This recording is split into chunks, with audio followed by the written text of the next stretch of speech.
Hello and welcome to the 5 Minute Film Club, and also to the final video in my Godfather Saga series.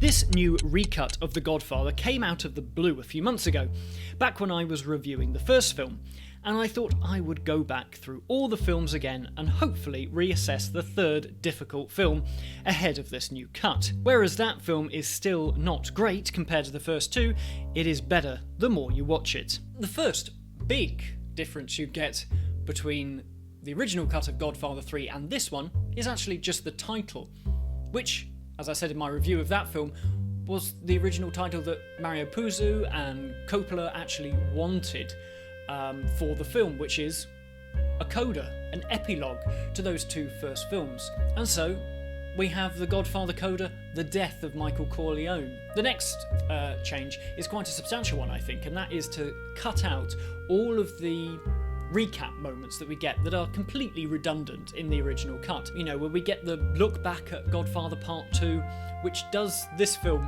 no service at all, because that film is much better, and you see those scenes and you're like, oh yeah, maybe I should not watch this and just watch Godfather Part 2 again. So gone is all that.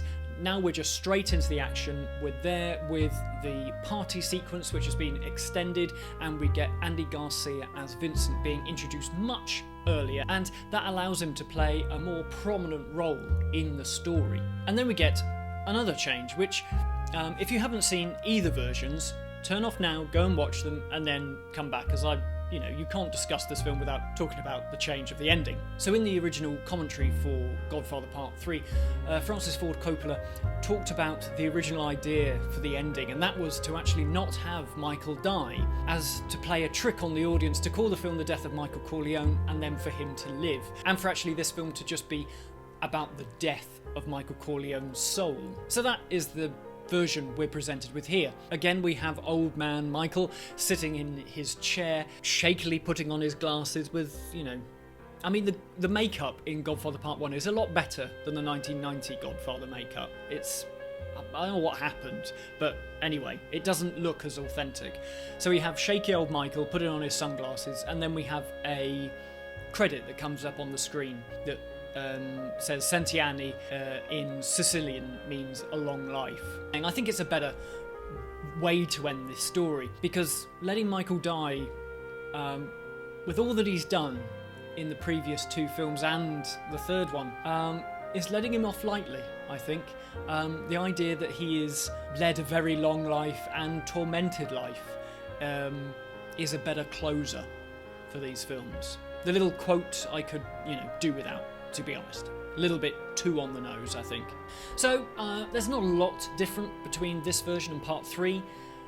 There's only so much editing can do, and it certainly can't take away some particularly difficult performances that still exist and you just cannot get over. But it is better. It is a more satisfying watch than Godfather Part 3 that is now firmly at the bottom of the pile, and it's nice that we've got this cut that kind of at least addresses some of those really difficult things to do with the third film, in so much as it can. So that's it for my Godfather reviews, until 2022, when we are in the 50th anniversary year of the original film, and I believe we'll have a biopic of the making of The Godfather starring Oscar Isaac as Coppola. Should be interesting, so I'll see you then for the review. And thank you very much for watching these videos. I will have a lot more series films that I can dive into next year. But until then, I'll say thank you very much for watching, and goodbye!